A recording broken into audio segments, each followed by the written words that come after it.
Exam देने के लिए कड़ी मेहनत और लगन और काउंसलिंग कराने के लिए धैर्य और सही गाइडेंस होती है, तब जाके आपका कहीं एडमिशन होता है किसी टॉप सेंट्रल यूनिवर्सिटी में। नमस्कार, मैं स्वागत करता हूं आप सभी का अपने इस यूट्यूब चैनल में। आज की इस वीडियो में मैं बात करने वाला हूं, आपने सीयूईटी का एग्जाम दे दिया और आपने आंसर की भी मैच कर लिया और आपको लग रहा है कि मेरे जो नंबर है वो कम है, मेरे जो कट ऑफ से यानी कि जो पिछली बार कट ऑफ गए थे, जो 2023-2022 में जो कट ऑफ रहे हैं, कहीं ना कहीं उससे मेरे कम नंबर आ रहे हैं, तो क्या मुझे यूनिवर्सिटीज मिल सकती हैं? आज हम टॉप सेंट्रल यूनिवर्सिटीज की बात करेंगे कि आपको एडमिशन किस तरीके से उसमें होगा, भले आपका कम नंबर है। अब ऐसा नहीं है कि 400 का कट ऑफ बन रहा, आपका 100 नंबर आया हुआ है तब मैं बता दूंगा आपका एडमिशन होगा, नहीं। लेकिन अगर आप जैसे 600 नंबर का क्वेश्चन पेपर है, 300 का कट ऑफ बन रहा, 400 का कट ऑफ बन रहा, आपके 250 नंबर आ रहे हैं, तब भी आपका एडमिशन हो सकता है। बस जो मैंने पहले लाइन कही, क्या आपके पास धैर्य और सही गाइडेंस होनी चाहिए।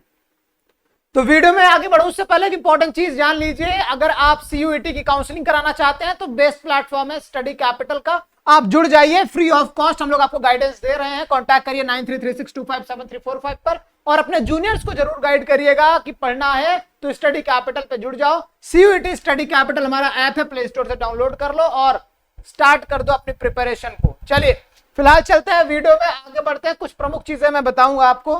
जैसा देखो, यूनिवर्सिटीज ये सीयूईटी का जो एग्जाम है ना भाई, सीयूईटी का एग्जाम है कॉमन यूनिवर्सिटी एंट्रेंस टेस्ट।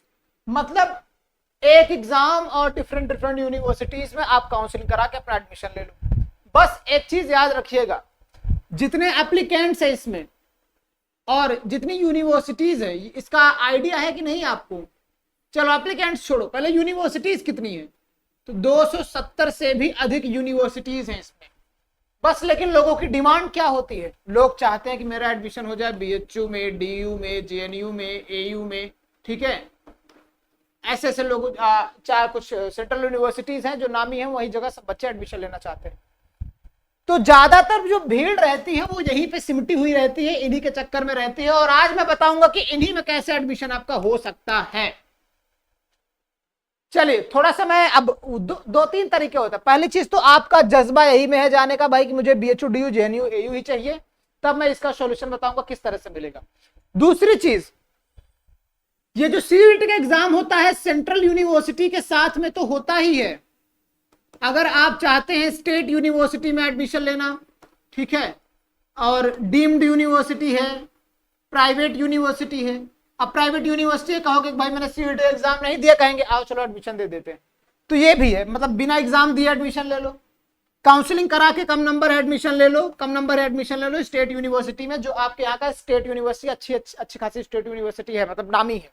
समझो यहाँ पे कुछ चीजें मैं बताना चाहता हूं। आप जैसे आप जानते हैं कि आपने सीयूईटी का एग्जाम दिया है, आपके कम नंबर हैं, और आप जो है एक काम करिए, अब यहीं से शुरू कर दीजिए कि मुझे क्या करना है, अपनी प्रेफरेंस एंट्री बना लेने, प्रेफरेंस लिस्ट बना लेने, मुझे कौन सी यूनिवर्सिटी चाहिए।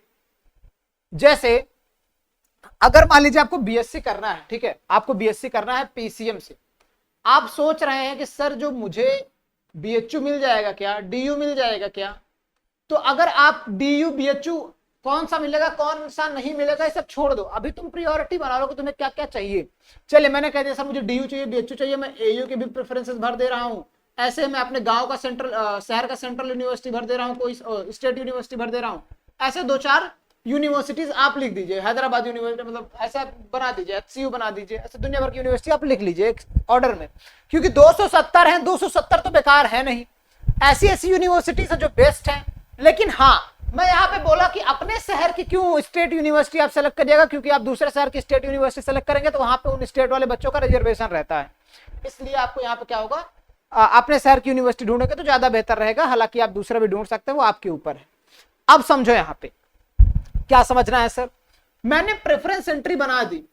अब मैंने क्यों कहा था सही गाइडेंस आपको मिलना जरूरी है, क्योंकि जो नोटिफिकेशन आपको मिल रहा है समय से अगर नहीं मिल रहा है तो आप ना इसमें एडमिशन ले पाएंगे, ना इसमें, ना इसमें, ना इसमें। चलिए थोड़ा सा मैं बता देता हूं किस तरीके से आप इन यूनिवर्सिटीज में एडमिशन ले लेते हैं, क्योंकि इन यूनिवर्सिटीज को अगर आप छोड़ते हैं, इसके बाद आपके कितने भी कम नंबर रहते हैं, कई सारी ऐसे स्टेट यूनिवर्सिटीज हैं जो आपको एडमिशन दे देती हैं। ठीक है। कई सेंट्रल यूनिवर्सिटीज हैं जिसमें आप कम नंबर लाते हैं फिर भी आपका एडमिशन हो जाता है, ठीक है। तो मैं इनकी आज बात करूंगा कि अगर आपके कम नंबर है तो इसमें आपका एडमिशन किस तरीके से होने वाला है। चलिए, पहली चीज तो मैं बता दूं आपको, मान लीजिए आपका दिल्ली यूनिवर्सिटी में आपको एडमिशन लेना है, ठीक है। दिल्ली यूनिवर्सिटी में आपको एडमिशन लेना है। दिल्ली यूनिवर्सिटी में दो तरह के कैंपस होते हैं, नॉर्थ कैंपस होते हैं और साउथ कैंपस होते हैं, ठीक है। नॉर्थ कैंपस होता है और साउथ कैंपस होते हैं। सीयूईटी का एग्जाम देने का मतलब ये नहीं कि मैं फेल हो गया मैं पास हो गया, सब पास है इसमें, याद रखिएगा, कोई फेल नहीं होता। किसी ना किसी को कोई ना कोई यूनिवर्सिटी तो जरूर मिलेगी। देखो, नॉर्थ कैंपस की कट ऑफ ज्यादा जाती है और साउथ कैंपस की कट ऑफ बहुत कम जाती है, ठीक है। अगर आप इंतजार करते हैं फर्स्ट राउंड की कट ऑफ आएगी, सब डर जाते हैं और वहीं पे सब लोग हार जाते हैं, और यहीं पे आपका काम आता है धैर्य का। अगर आप धैर्य बना के रखते हैं तो डीयू की कट ऑफ 7-8 राउंड तक गिरता है, ठीक है। 7-8 राउंड तक, यानी शायद 7-8 राउंड तक कट ऑफ जाता है। उस कट ऑफ में आपको देखने को मिलेगा कि कट ऑफ में गिरावट कितनी हुई है।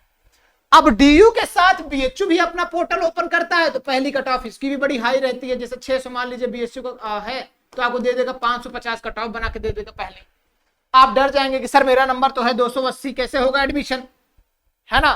अब सोचो आपका नंबर 280 है, पहली कट ऑफ गई 550, आप तो डर जाएंगे, आप काउंसलिंग कराना ही छोड़ देंगे। लेकिन अगर आप बने रहते हैं तो इसकी भी कट ऑफ आएगी। सेकंड कट ऑफ को मैच किया करो, देखो सेकंड कट ऑफ अपने आप 520 चली जाएगी। थोड़ा सा और इंतजार किया करो, थर्ड कट ऑफ का इंतजार किया करो। जैसे आप थर्ड कट ऑफ देखेंगे, देखोगे आपकी 510 नंबर चला गया या 480 नंबर चला गया। ऐसे ऐसे आप देखोगे कि कुछ बच्चे जो 5,000, 10,000, 5 लाख बच्चे हैं, मान लो 5 लाख बच्चे हैं, यहाँ पे अप्लाई किए ही थे, साथ में यहाँ पे भी अप्लाई किए थे। अब कुछ बच्चों का यहाँ पे सीट आया, यहाँ पे घुस गए, यहाँ वाली सीट वैकेंट हुई, यहाँ की कट ऑफ और गिर गई, ठीक है। ऐसे में बात कर लूं एयू का भी, तो एयू की भी पहली कट ऑफ जो है ऐसे पहले दिखाएगा 780 गया, 720 गया, उसके बाद गिर के आ जाता है 550 पे एक बार में। समझ रहे हो बात को। मैं अभी थोड़ा सा ऑनेस्टली आपको बताऊं, जो पिछली बार के कट ऑफ के परिवर्तन रहे हैं, फर्स्ट राउंड की कट ऑफ 500, बीएचयू का मान लीजिए मैं बता रहा हूं 560, ठीक है, और इसका डाउनफॉल हुआ 350 तक, ऐसे मान के चलो, ठीक है, ऐसे मान के चलो तुम, ठीक है, भले डाउनफॉल 400 तक हुआ था। अब देखो मैं क्यों बता रहा हूं 350 तक हुआ था या 300 तक हुआ था, चलो 300 लिख दे रहा हूं। बीएचयू में मॉप अप राउंड भी होता है, यूनिवर्सिटीज में लगभग मॉप अप राउंड होता है। इस मॉप अप राउंड की अगर आपको सही इंफॉर्मेशन नहीं मिल रही है तब भी आपका नहीं हो पाएगा एडमिशन। जैसे आपको एक ही दिन बताया जाएगा कि इस दिन आपका फॉर्म आया है, 1-2 दिन में आपको समय दिया जाएगा फिल करने का और 24 घंटे का दिया जाएगा समय आपको पेमेंट करने का।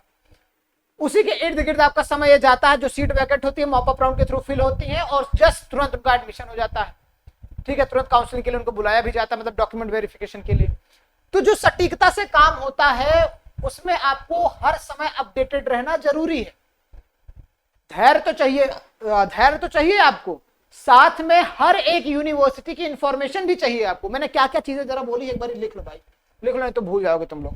पहली चीज तो अपनी प्रेफरेंस एंट्री बना लो, ठीक है, प्रेफरेंस एंट्री बना लो, ठीक है, कि कौन सी यूनिवर्सिटी में जाना है। हाँ, हो सकता है आपको मनपसंद कोर्स ना मिल पाए आपका, लेकिन हाँ सब्जेक्ट ना मिल पाए, लेकिन आपको क्या करना है, सब्जेक्ट में भी प्रेफरेंस बना लेने हैं, ठीक है, सब्जेक्ट प्रेफरेंस भी आपको बना लेना है, ठीक है, सब्जेक्ट प्रेफरेंस बना लेना है। उसके बाद हर यूनिवर्सिटी के, जो भी आपने यूनिवर्सिटी की प्रेफरेंस एंट्री भर रखी है, उनकी डेली उठ के तुम नियम बना लो कि डेली उठ के उनके अपडेट्स चेक करते रहने हैं तुमको, ठीक है, अपडेट्स चेक करते रहने हैं तुमको, ठीक है, क्या चीज चल रही है क्या नहीं चल रहा है देखते रहना है। कट ऑफ कब आ रहा है, रिजल्ट कब आ रहा है, सब कुछ आपको पता होना चाहिए, ठीक है। कट ऑफ कब आ रहा, कितना सेकंड राउंड में गिरा है, कितना नहीं गिरा है, मॉप अप राउंड कब हो रहा है, ये सब चीजें जब आप जानते रहेंगे तो कम नंबर है फिर भी कॉन्फिडेंस रहेगा। देखो मैं ये क्यों कहता हूं कि भाई एग्जाम से ज्यादा कठिन काउंसलिंग होता है, क्यों, क्योंकि एग्जाम में तो आपको मेहनत करके आप एग्जाम दे लेते हैं, लेकिन जब कट ऑफ की बात आती है, सॉरी, जब काउंसलिंग कराने की बात आती है तो आप थोड़ा सा डिमोटिवेट रहते हैं कि सर मेरा तो नंबर भी कम है, मेरा तो नंबर भी कम है, एडमिशन होगा कि नहीं होगा। डरते डरते काउंसलिंग कराते हो, और जब डरते डरते काउंसलिंग कराते हो तो बीएचयू ऑर्डर आएगा, डीयू ऑर्डर आएगा, पहली कट ऑफ इतना दिखा देगा कि तुम्हारी हालत खराब हो जाएगी। लेकिन डरना नहीं है, लड़ते रहना है, लास्ट तक लड़ते रहना है, 1-2 महीने तक फाइट करनी है, लास्ट में देखना एडमिशन आपके मनपसंद यूनिवर्सिटी में होगा, ठीक है। और इंपॉर्टेंट चीज यही मैं बता रहा था कि आपको समय से अगर हर अपडेट नहीं मिल रही है, नहीं ढूंढ पा रहे हो, तो आप सिर्फ और सिर्फ चैनल को सब्सक्राइब कर लो। चैनल को सब्सक्राइब कर लीजिए, हर एक अपडेट समय से आपको हम पहुंचाएंगे। हम वीडियो को 15 मिनट 20 मिनट तक नहीं खींचेंगे, बस साफ साफ बता दे रहे हैं, बहुत कुछ अलग चीज नहीं है। यूनिवर्सिटीज की प्रेफरेंस बना लो, लिस्ट बना लो, सब्जेक्ट में थोड़ा सा कॉम्प्रोमाइज करना होगा। और दूसरी चीज, हर एक यूनिवर्सिटी की समय से अपडेट देखो। पहली कट ऑफ डरावनी होती है, दूसरी कट ऑफ डरावनी होती है, फिर कट ऑफ का डाउनफॉल बड़ी तेजी से होता है, अंत तक आके कट ऑफ बड़ी तेजी से गिरता है और कम नंबर रहता है, फिर भी आपका एडमिशन हो जाता है। लोग जो कट ऑफ की लिस्ट दिखाते हैं वो पहले दूसरे तीसरे के दिखाते हैं, जबकि actual cut off mop up round का बहुत ज्यादा गिरता है। तो विश्वास रखिए, आपका एडमिशन हो सकता है। बस ये मत आशा रख के बैठ जाएगा कि 600 में से आपका 100 नंबर है, आप सोच रहे हैं आपका एडमिशन हो जाएगा, ठीक है, नहीं। लेकिन इतना मुझे पता है कि अगर आप 600 में से 300 नंबर लाए हैं तो आपका एडमिशन होने की संभावना है हर एक यूनिवर्सिटी का। देखो एक चीज और बता दूं, यूनिवर्सिटी की प्रेफरेंस एंट्री तो आपने भर दी, लेकिन हर यूनिवर्सिटी में आप देख लीजिएगा आप एलिजिबल हैं कि नहीं, ठीक है। नहीं तो आप उसकी अपडेट चेक करते रहें, उसके चक्कर में मेन वाला जो इसमें आप एलिजिबल है उसको छोड़ दें। जैसे मान लीजिए आपने 3 सब्जेक्ट लिए हैं, फिजिक्स केमिस्ट्री मैथ, 3 ही का एग्जाम दिए हैं और आप चले गए इलाहाबाद यूनिवर्सिटी में काउंसलिंग कराने, तो नहीं करा पाओगे क्योंकि इसमें जर्नल टेस्ट और लैंग्वेज भी लेता है। और डीयू में काउंसलिंग कराने गए हो, नहीं करा पाओगे क्योंकि इसमें लैंग्वेज भी लेता है। तो आप ये देखिएगा कि यूनिवर्सिटी कौन कौन से आप एलिजिबल हैं। हालांकि स्टेट यूनिवर्सिटी तो 1-2 फिजिक्स मतलब पीसीएम पीसीबी पे लगभग फिजिक्स मतलब बीएससी करा दे रहा है, बीए में भी लगभग लैंग्वेज जर्नल टेस्ट से करा दे रहा है। तो ठीक है, ये आप चेक कर लीजिएगा कि कौन कौन सी मतलब एलिजिबिलिटी क्राइटेरिया है और आप उसमें सुइटेबल फिट हो पा रहे हैं या नहीं। फिलहाल इस वीडियो में बस इतना ही। Wish you the very best, मिलते हैं आपसे नेक्स्ट वीडियो में, तब तक के लिए बाय बाय।